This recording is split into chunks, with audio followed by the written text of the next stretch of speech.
저희는 인생 뒤집기를 준비하고 있습니다. 11월 첫째 주부터 일주일 동안 월요일부터 토요일까지 인생 뒤집기 집회가 있습니다. 영어 이름은 The Great Turning Point, 우리의 삶에 큰 변화가 되는, 인생이 뒤집어지는 그런 계기가 마련되기를 기도하면서 준비합니다. 올해가 그 15번째 해가 되고 있습니다.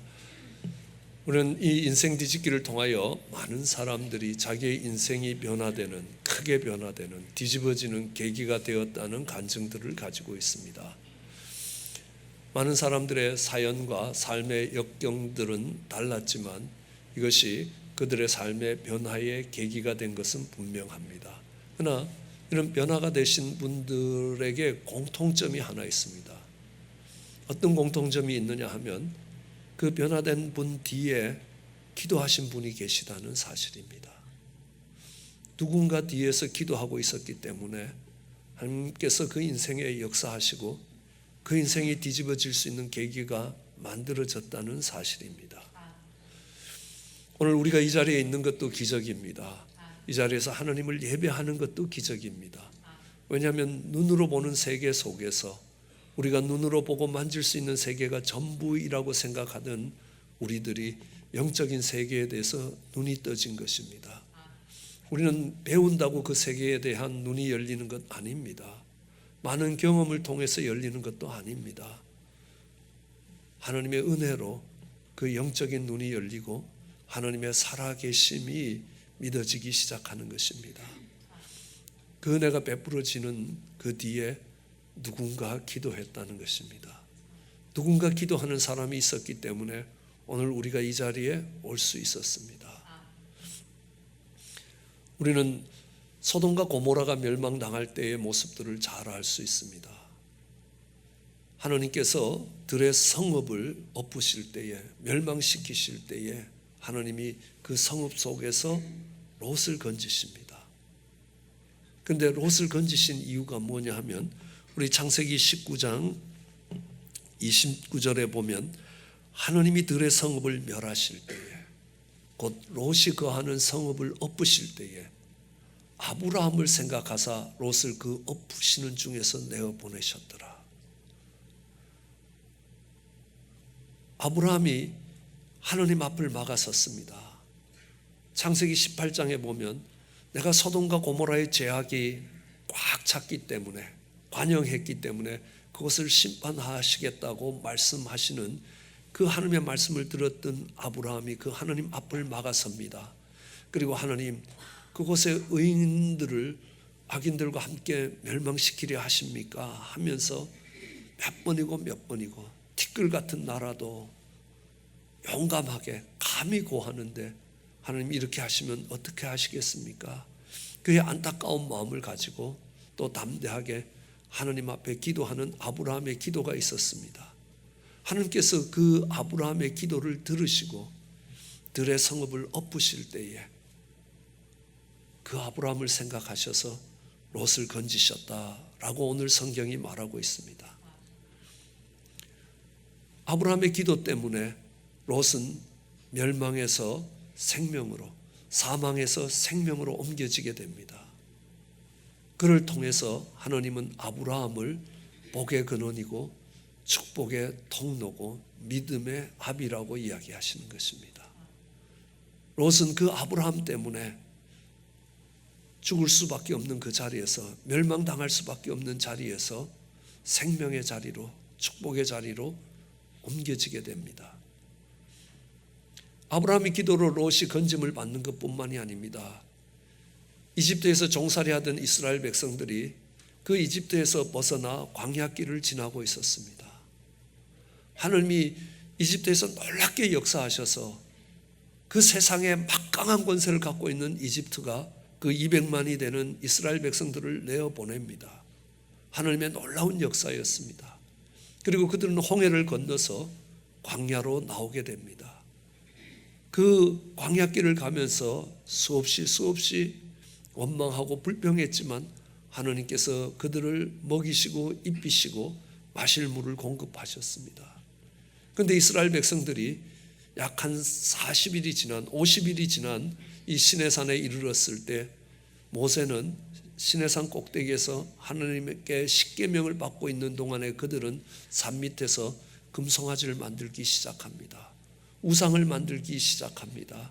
그리고 이 금송아지가 우리를 애굽에서 이끌어낸 신이라고 이야기하고 그 앞에서 축제를 벌이고 있는 것입니다. 하나님이 진노하셨습니다. 그리고 하나님이 말씀하십니다. 출애굽기 32장 10절에 모세에게 말씀하십니다. 내가 나대로 할 것이다 라는 것입니다. 내가 그들에게 진노하여 그들을 진멸하고, 아주 멸해도 완전히 철저하게 멸하고 아주 진멸하고 너로 새롭게 큰 나라가 되게 할 것이다 라고 이야기하시는 겁니다. 그렇지만 모세는요, 하나님 안 됩니다. 저들을 살려주십시오. 정말 하나님 앞에 가서 기도합니다. 같은 32장 31절인데요. 모세가 다시 나아가 여짜오되 슬프도소이다. 이 백성이 자기를 위하여 금신을 만들어 싸우니 큰 죄를 범하였나이다. 그러나 합의하시면 이제 그들의 죄를 사하시옵소서. 그렇지 안 싸우면 원컨대 주의 기록하신 책에서 내 이름을 지워주옵소서. 하나님, 내 이름을 지우시더라도 저들을 멸하셔서는 안 됩니다. 하나님, 내가 영원한 생명을 잃어버린다 하더라도 저들을 멸하지 않으시길 원합니다 하고 모세가 그 앞을 막았었습니다. 그래서 하나님이 그 뜻을 돌이키십니다. 이렇게 말씀하고 있습니다. 시편 106편 23절에는요. 그러므로 여호와께서 저희를 멸하리라 하셨으나 내가 저들을 진멸하시겠다고 말씀하셨답니다. 그러나 그 택하신 모세가 그 결렬된 중에서 그 앞에 서서 노를 돌이켜 멸하시지 않게 하였도다. 모세가 기도함으로, 모세가 그 하나님 앞을 막아섬으로 인하여 멸망당하고 진멸당할 수밖에 없었던 이스라엘 백성들이 생명을 얻을 수 있었습니다. 망하지 않을 수 있었습니다. 이로써 모세는 하나님의 종으로, 하나님의 선지자로, 앞에도 뒤에도 없는 하나님의 종으로 세움을 입게 됩니다. 이스라엘 백성들은 그 모세를 통하여 사망에서 생명으로, 진멸당할 자리에서 축복을 받는 자리로 옮겨가게 되는 것입니다.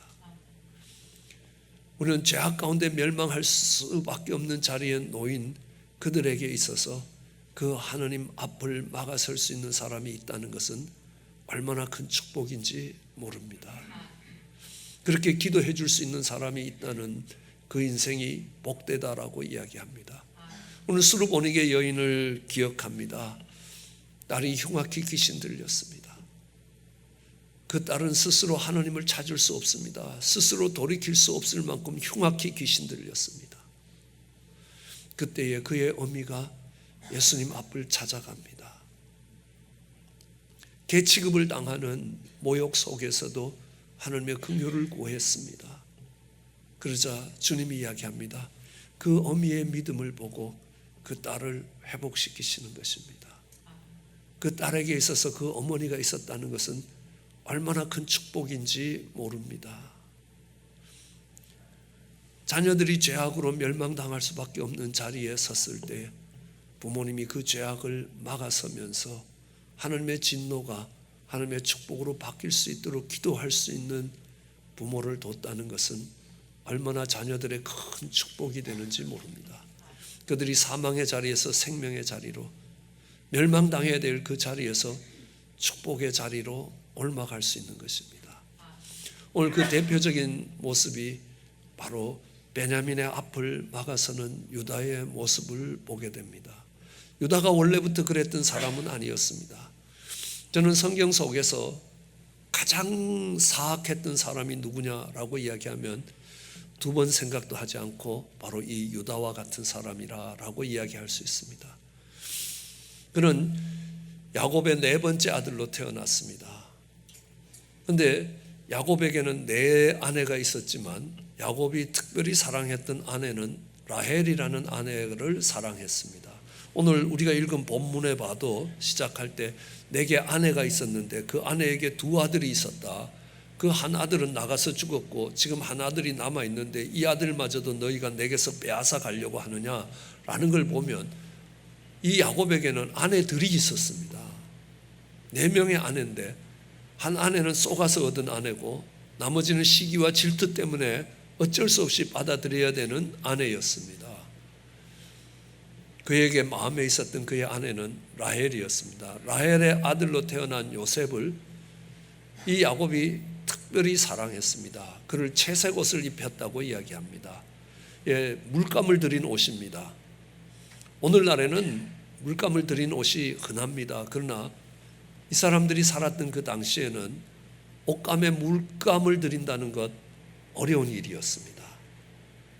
아주 귀한 옷이었습니다. 드물었다는 겁니다. 우리는 몇백 년 전만 하더라도 우리나라도 그랬던 것들을 알 수 있습니다. 그 옷을 입혔습니다. 저는 그 아버지 야곱의 마음을 충분히 이해합니다. 왜냐하면 나머지 10아들들은 엄마가 다 있습니다. 그러니까 엄마가 알뜰살뜰히 챙겨줄 겁니다. 그러나 막내로 되는 이 2 아들 요셉과 베냐민은 엄마 없이 자란 겁니다.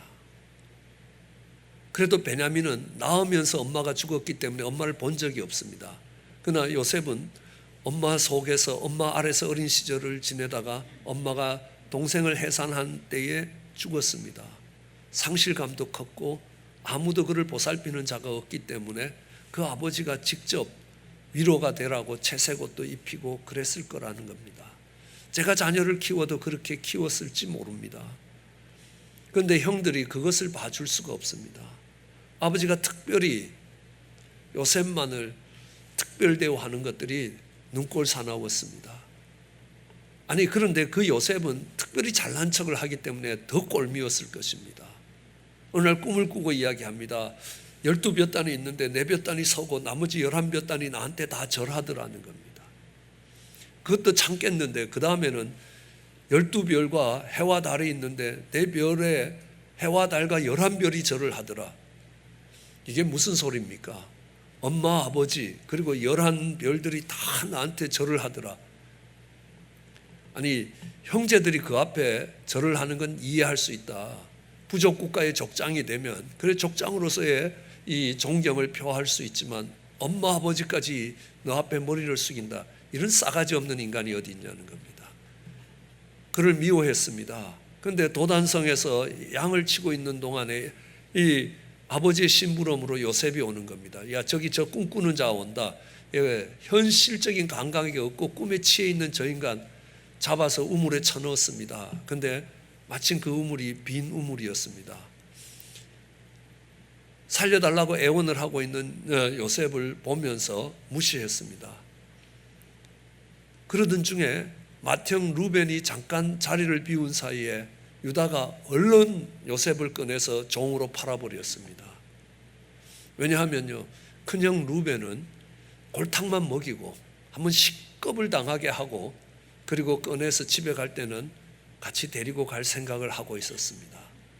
왜냐하면 요셉이 없어진 걸 보면서 루벤이 옷을 찢으면서 내가 어떻게 아버지 얼굴을 보겠느냐는 겁니다. 내가 이 집의 장자로서 정말 동생들을 잘 간수해야 되는 장자로서 아버지 얼굴을 볼 수 없게 됐다는 겁니다. 유다는 형이 그렇게 생각하고 있다는 것까지도 알고 있었습니다. 그리고 형이 없는 사이에 얼른 요셉을 종으로 파는데 주도적 역할을 했습니다. 그리고 요셉의 채색 옷을 입혀서 찢은 후에 거기에 피를 발라서 이것이 아버지 아들의 옷입니까? 하고 보였습니다. 야곱이 이렇게 봅니다. 그 옷을 보면서 요셉의 옷이었습니다. 요셉이 짐승에 찢겨 죽은 줄 알았습니다. 그런데 사실 그렇지는 않습니다. 야곱은요 아주 영특한 사람이었습니다. 아주 사기치는데도 아주 익숙하고요. 이 사기꾼들은요 다른 사람이 자기한테 사기치는 거 잘 알아낼 수 있습니다. 왜냐하면 같이 사기치기 때문에요. 더구나 라반, 사기꾼의 거장인 라반 밑에서 20년 이상 세월을 보내면서 얼마나 잔머리를 굴려야 되는지를 배운 사람입니다. 눈치만 봐도 알 수 있습니다. 야곱이 그 아들들을 보면서 그 요셉이 동물에 찢겨 죽었는지 이들 손에 죽었는지요. 그렇지만 야곱은 지금 나머지 10자식이 요셉을 죽였다라는 것들을 밝혀낸들 어떡하겠습니까? 죽은 요셉이 살아오는 것도 아닙니다. 그 다음부터 같은 하늘을 지고 살아가기가 어렵다는 겁니다. 그냥 덮어두는 겁니다. 우리 무엇을 볼 수 있으면 아느냐면 오늘 본문에도 너희가 요셉을 빼앗아 가더니만 남은 이 베냐민마저도 내게서 빼앗아 가야 되겠느냐는 겁니다. 그 말은 무슨 말입니까? 너희가 요셉을 내게서 빼앗아 갔다는 겁니다. 너희가 죽였다는 겁니다. 그런데 내 아내 라헬에게서 난 마지막 하나 남은 이 베냐민까지도 너희가 죽여야 직성이 풀리냐는 겁니다. 이런 집안의 분위기는 어둡기 그지없었을 것입니다. 그러자 유다는 그 집을 뛰쳐나갑니다. 그냥 이사를 간 정도가 아닙니다. 아버지하고 연을 끊고 살겠다는 겁니다. 부족 국가에 더 이상 소속되지 않겠다는 것을 이야기하는 것입니다. 그리고 격리된 곳 아둘람이라는 곳으로 내려가서 가나안 여인 수아의 딸과 결혼을 합니다. 대충 동거하는 겁니다.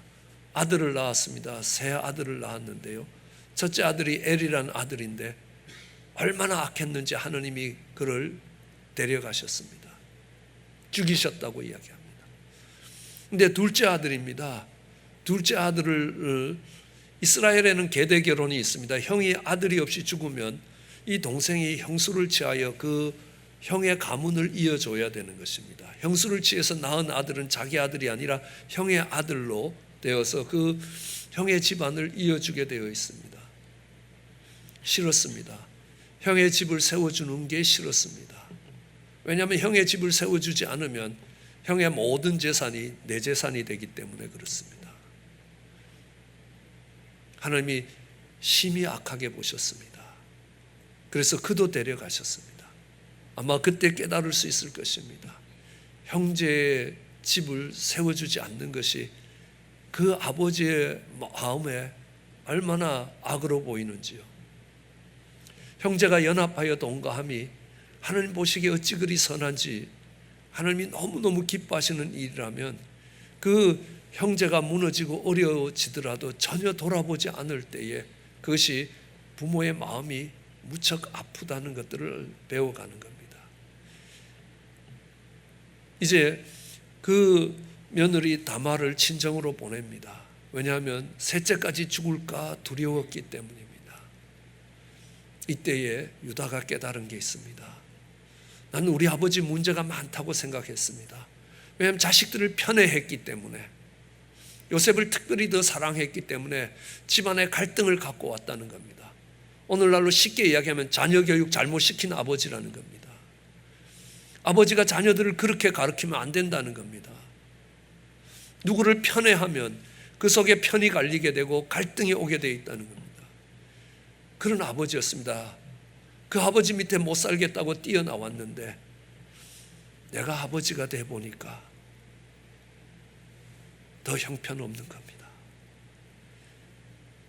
그 자녀들을 의롭고 바르게 키우지 못하는 겁니다. 여러분, 우리 부모님들 대부분들이 많은 성격적인 문제를 갖고 있습니다. 왜냐고요? 참혹한 전쟁을 지나가기 때문에 그렇습니다. 나이가 조금 더 드신 분은 2차 세계대전을 지나가야 했습니다. 어린 시절을 그 전쟁 속에서 보내야 합니다. 청년의 때에 6.25 전쟁을 겪어야 합니다. 결혼하고 가정을 일구고 있는데 전후에 아무것도 남아있는 게 없습니다. 그런 속에서 자녀들을 키워야 됩니다. 그냥 결혼을 했는데 자녀들이 태어나는 겁니다. 어떻게 할 바를 알지 못하는 겁니다. 바둥거리며 먹을 거 먹지 않고 입을 거 입지 않으면서 자녀들을 가르쳤습니다.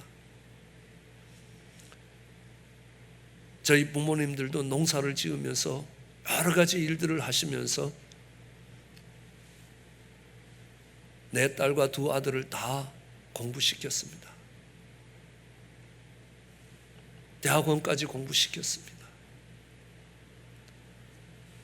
내가 내 형편에서 그렇게 할 수 있을까? 부모가 된 자리에서 생각해 보니까 도저히 그렇게 할 수 있을 것 같지 않습니다. 우리는 더 많은 것들을 가졌습니다. 더 많은 것들을 배웠습니다.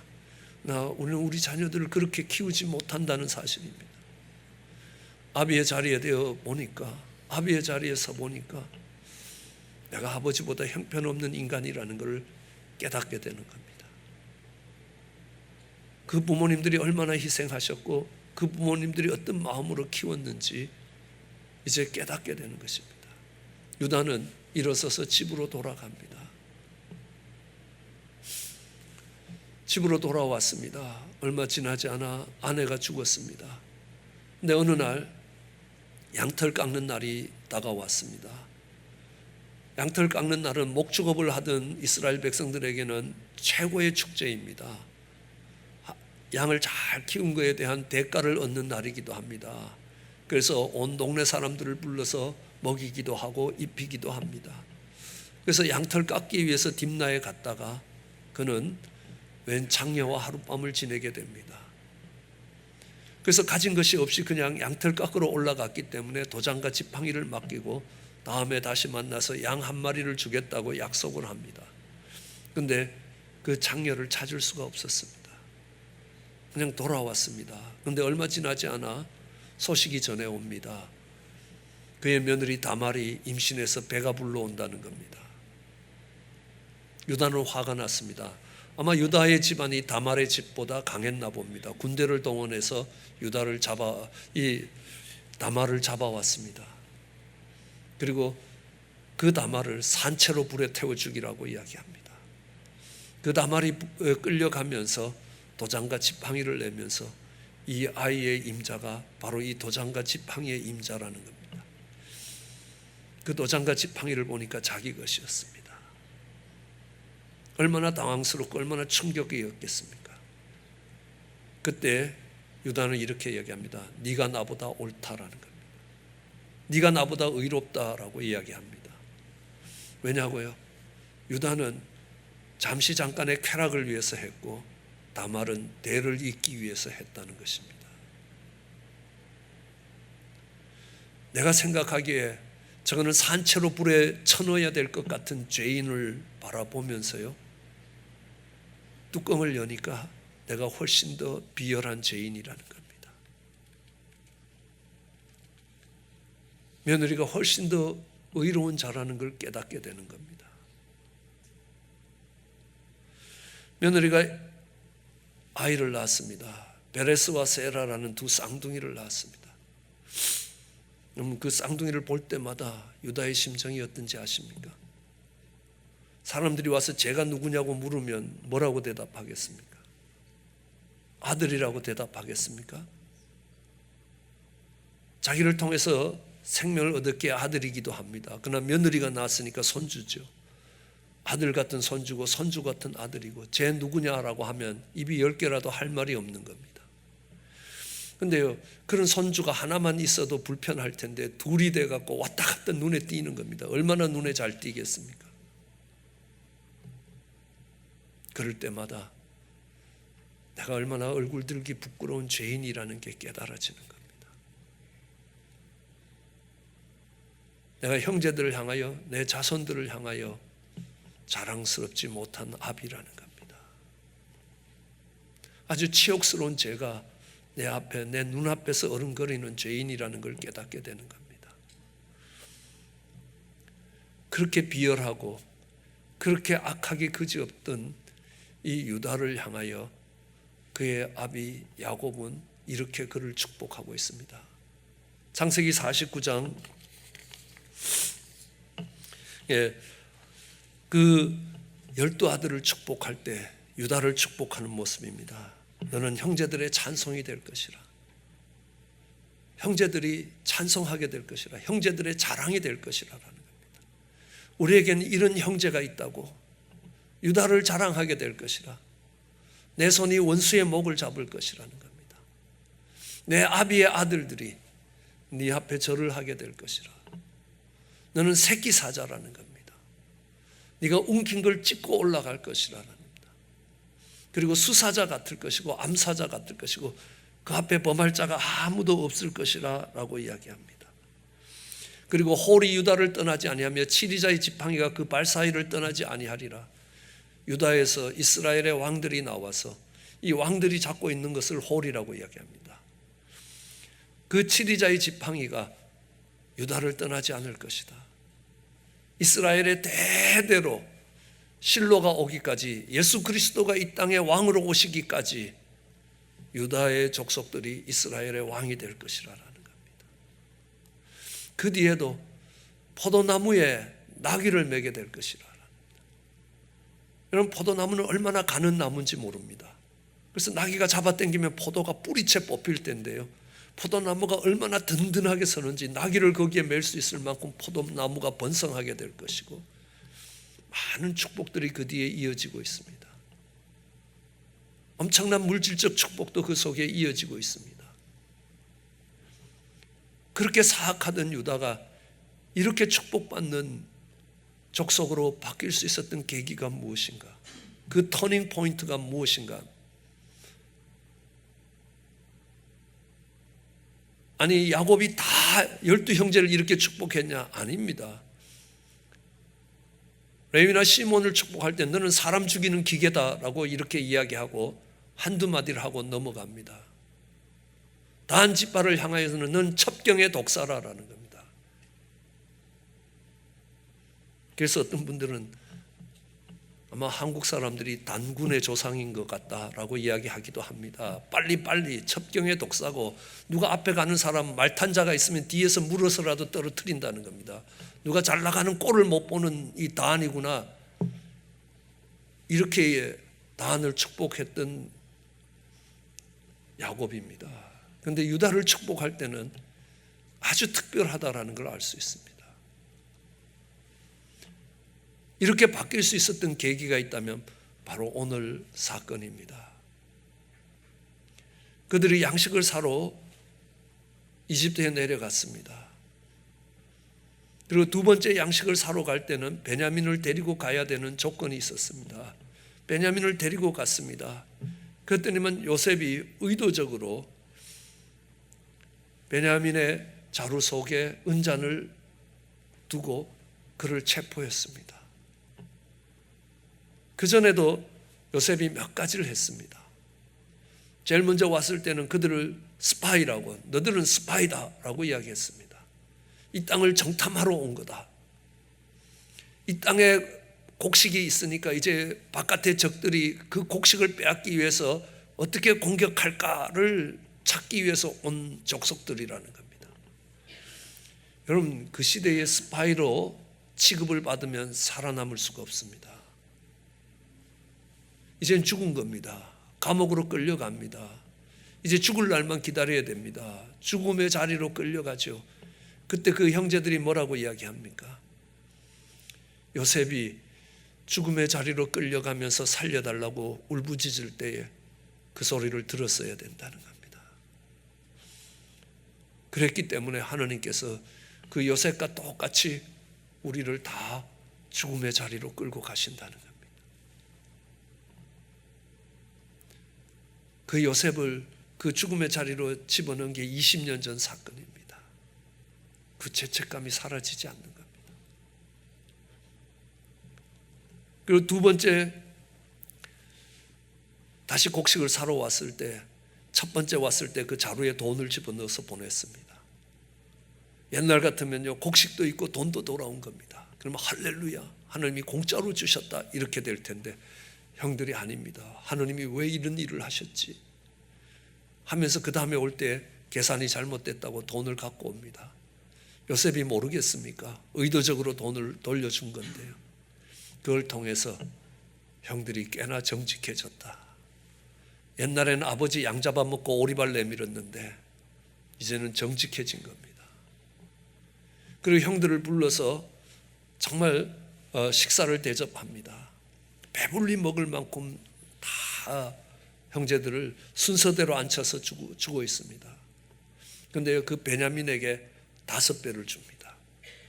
여러분, 베냐민 배가 아무리 커도 다른 사람이 배불리 먹는 양의 5배를 먹을 수는 없는 겁니다. 그런데 왜 5배를 주냐는 겁니다. 베냐민만 특별 대우를 해보는 겁니다. 그럴 때 형들의 눈길을 살피는 겁니다. 옛날에는 왜 쟤만 특별 대우를 하지? 이렇게 된 겁니다. 그런데요, 성경을 보면요, 형들이 기뻐하더라. 형들이 기뻐하더라. 이제 형제 사이에 그 벽들이 많이 무너졌던 것들을 볼 수 있습니다. 이제 그 다음에 베냐민의 자루에 은잔을 집어넣어서 그를 체포한 뒤에 내가 얘를 종으로 삼겠다라고 할 때에 유다가 그 앞을 나오면서 옷을 찢으면서 그 앞에 나와서 얘를 올려보내고 나를 종 삼으라 라고 이야기합니다. 그럼 생각해 보십시오. 그전에는요, 동생을 종으로 팔았습니다. 미움 때문에 동생을 종으로 팔았는데 이제는 그 동생 때문에 자기가 종으로 팔려가겠다고 이야기하는 겁니다. 옛날에는 동생의 옷을 찢었습니다. 그런데 이제는 자기의 옷을 찢고 요셉 앞에 서게 되는 겁니다.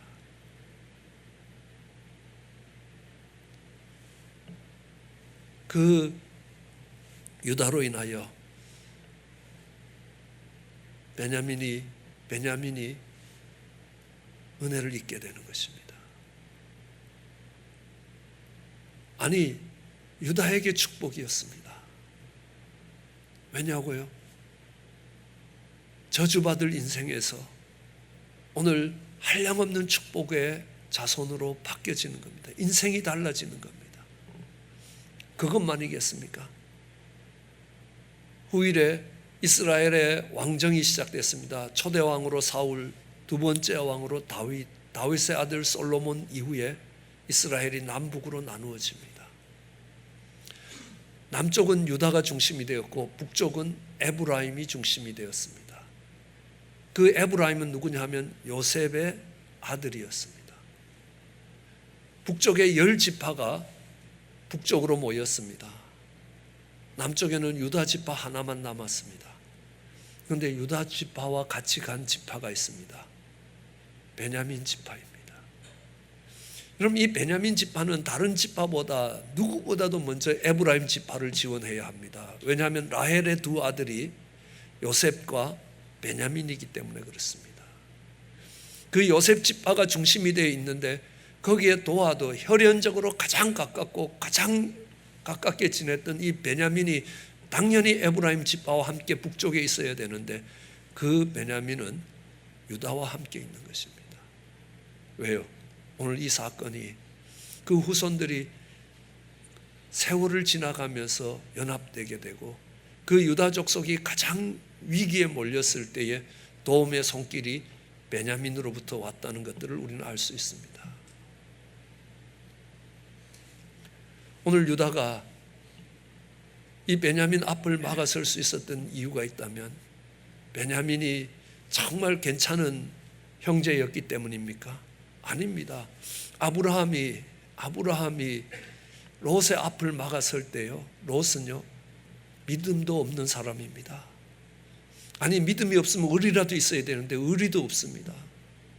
자기밖에 모르는 인간입니다. 악하기 그지 없습니다. 물질을 중심으로 살아가는 사람입니다. 그런데 그 롯의 앞을 아브라함이 막았던 겁니다. 모세가 이스라엘 백성들의 앞을 막았습니다. 이스라엘 백성들이 훌륭한 하나님의 택한 백성이었기 때문입니까? 아닙니다. 그렇게도 쉽게 하나님을 떠나고 우상을 숭배하며 몇 번이고 그 시내산으로 오는 과정에도 돌을 들고 모세를 치려고 했던 사람들입니다. 그렇지만 모세가 그들을 막아설 때에 하나님이 모세를 존귀한 인생으로 만들어 주셨습니다. 아브라함을 그렇게 하셨습니다. 유다를 그렇게 하셨습니다. 그런데 유다가 그렇게 할 수 있었던 이유가 있습니다. 다른 이유가 아닙니다. 베냐민 때문이 아닙니다. 아버지의 마음을 알았기 때문입니다. 아비의 마음을 알았기 때문입니다. 왜냐하면요, 자기의 세 자녀 중에 두 자녀가 죽었습니다. 이제 하나가 남았습니다. 하나마저 남은 아들마저 죽게 될 때에 그 인생이 끝나고 그 인생의 의미가 없어지고 내가 살아야 될 이유가 없어지는 그 아비의 비통한 마음을 알고 있는 사람은 유다였습니다. 루벤은 이야기합니다. 내가 베냐민을 데리고 가는데 만일 못 데리고 오면 내 두 아들을 죽이십시오. 내 두 아들의 목숨을 담보하고 베냐민을 데리고 내려오면서도 이런 상황이 펼쳐질 때 루벤은 어디 갔는지 찾을 수가 없습니다. 그를 형이라고, 우리 민족의 지도자라고 따라갈 수 있겠습니까? 아닙니다. 오히려 그 자리에서 내가 종으로 갈 테니 얘를 돌려보내 주시옵소서 라고 하는 유다가 당연히 그 형제들의 지도자가 되는 건 당연하다는 겁니다. 아비의 마음을 알았습니다. 내가 내 아내에게 있어서 두 아들이 있는데 요셉은 나갔다가 죽었고 이제 베냐민마저 내가 잃어버려야 되느냐는 겁니다. 베냐민을 잃어버려야 될 때에 아비가 가지고 있는 비통한 마음이라는 겁니다. 그것을 알았기 때문에 유다는 자신이 두 아들을 잃어버리면서 마지막 남은 아들 때문에 자기 며느리를 친정으로 내보내면서 일어났던 그 사건들을 통해서 자식을 잃는 아버지의 마음이 어떤 것인가를 깨달은 것입니다. 그 아비를 위해서 내가 내 형제를 돌려보내겠다고 베냐민 앞을 막아선 것입니다. 베냐민은 그런 형제가 있다는 것이 큰 축복이었을 것입니다. 그로 인하여 사망에서 생명으로 옮겨지는 것입니다. 우리도 그럴 겁니다. 죄악 가운데 죽을 수밖에 없는 인생이고 그 앞을 우리 주님이 막아선 겁니다. 내 원대로 마시고 아버지 원대로 하옵소서. 내가 원하는 대로 하면 그 십자가 지지 않을 거라는 겁니다. 그러나 아버지의 마음을 아는 예수님이 그 죄인들의 앞을 막아선 것입니다. 그래서 우리가 사망에서 생명으로, 멸망당할 자리에서 축복을 얻는 자리로 옮겨지게 되었습니다. 그 일을 감당할 수 있는 사람들은 아버지의 마음을 아는 사람들입니다. 그리고 그 일을 감당할 때 하나님은 그 인생을 축복의 통로로 삼으신다는 겁니다. 누군가가 그 십자가를 졌기에 오늘 우리가 이 자리에 있다는 거 기억하셔야 합니다. 그리고 인생 뒤집기를 앞두고 하나님이 내게 기도하라고 부탁하신 사람들을, 그들의 죄짐을 지고 하나님 앞으로 나갈 수 있는 저희들 되기를 주의 이름으로 축원합니다. 기도하시겠습니다.